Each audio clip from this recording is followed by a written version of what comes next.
O ministro francês dos Negócios Estrangeiros está em São Petersburgo para o Conselho Permanente de Parceria União Europeia-Rússia. Um encontro que acontece num período delicado por causa do conflito na Geórgia. Este é um dos temas da entrevista a Bernard Kouchner. Está aqui em São Petersburgo para o Conselho Permanente de Parceria com a Rússia. Em que ponto estão as negociações sobre um novo acordo de parceria entre a União Europeia e a Rússia, suspensas na sequência dos acontecimentos na Geórgia? Há ainda imensas coisas para fazer no âmbito do comércio, dos vistos, da cultura, dos intercâmbios e nos termos desse antigo acordo. Agora trata-se de um novo acordo e, evidentemente, decidimos adiar as discussões sobre esse novo acordo entre a União Europeia e a Rússia porque os acontecimentos na Geórgia nos obrigaram.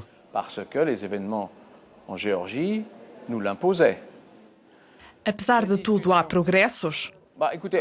Ouça, na Geórgia temos tido progressos, porque houve um cessar-fogo e, de uma certa maneira, uma retirada das tropas em função de um acordo que os presidentes Sarkozy, Medvedev e Saakashvili assinaram. Esse acordo foi mais ou menos bem respeitado e eu constato isso, é muito lamentável que a tensão persiste em torno da Ossétia do Sul, da Abcásia, desses territórios que a Rússia reconheceu. Ela e a Nicarágua foram os únicos países a reconhecê-los. Os países europeus não os reconhecem. Mas houve uma reunião em Genebra e nesta reunião participaram todas as partes em conflito.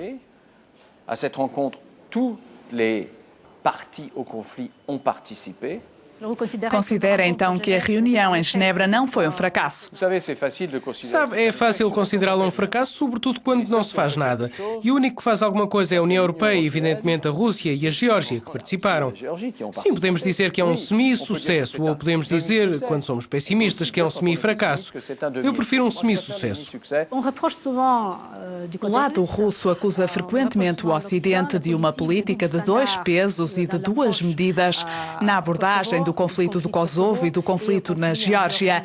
O senhor que conhece de perto estes dois conflitos pode traçar um paralelo? Não é a mesma coisa. Primeiro, o Kosovo impôs, de certa maneira, a situação no Kosovo.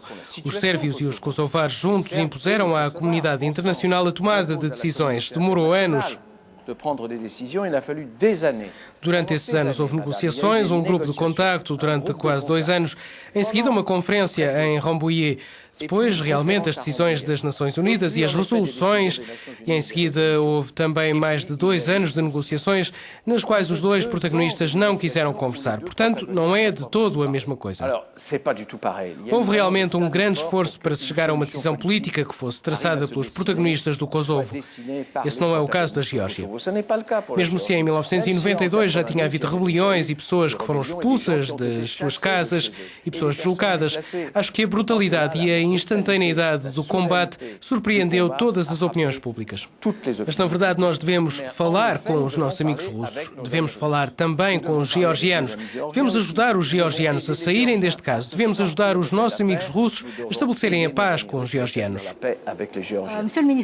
Às vezes fala-se de um chamado clube de amigos da Rússia na UE que pertence à França. Existe realmente uma diferença na política em relação a Moscovo entre os antigos membros da UE e os novos membros, em especial os antigos países comunistas? Sim, compreendo a sua questão. Claro, para nós, os 6 membros fundadores da União Europeia têm uma atitude bastante parecida. Juntos, consideramos, e os outros também, não apenas os 6 fundadores, nós consideramos que estamos no mesmo território. O nosso vizinho é a Rússia. A Rússia saiu do comunismo há apenas 20 anos. Finalmente, tudo isto é muito pouco tempo em termos históricos. E finalmente as coisas evoluem em geral no bom sentido.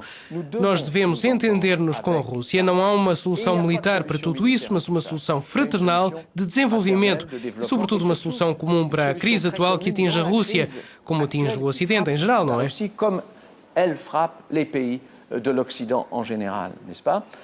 Ou seja, há países que estão a sair, como você disse, de um percurso com a União Soviética que lhes deixou muito mais recordações. E a memória de alguns países mais recentemente chegados à União Europeia, em que somos 27, não é fácil. Requer uma unidade de 27. E bem, certos países têm, na verdade, recordações dolorosas e censuram uma política bastante dura da Rússia. Não existe sempre unidade. Durante a Cimeira Europeia sobre a Energia, viu-se até que ponto a Europa ainda está longe de desenvolver uma posição comum nesta matéria. Que medidas o senhor propõe para atingir esta política energética comum?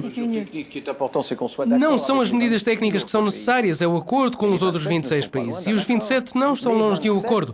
Os 27, ao contrário do que você disse, estão muito mais de acordo entre si do que a Europa e os Estados Unidos, não é? Falo do acordo de Kyoto e todos os acordos previstos, falo do acordo de Bali. E falando dos Estados Unidos, brevemente haverá mudanças neste país. Haverá um novo presidente na Casa Branca. Considera que esta alteração vai mudar alguma coisa nas relações Europa-Estados Unidos, sobretudo se o candidato democrata ganhar as eleições?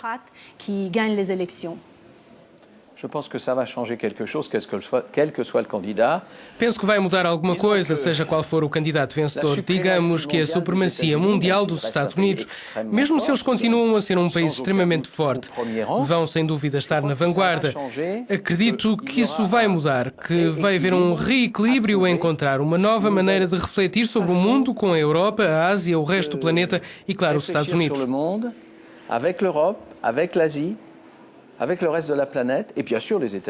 Agora, todos estão juntos numa pequena bola chamada Terra, não apenas os Estados Unidos, não apenas o dólar, não apenas os nossos amigos americanos.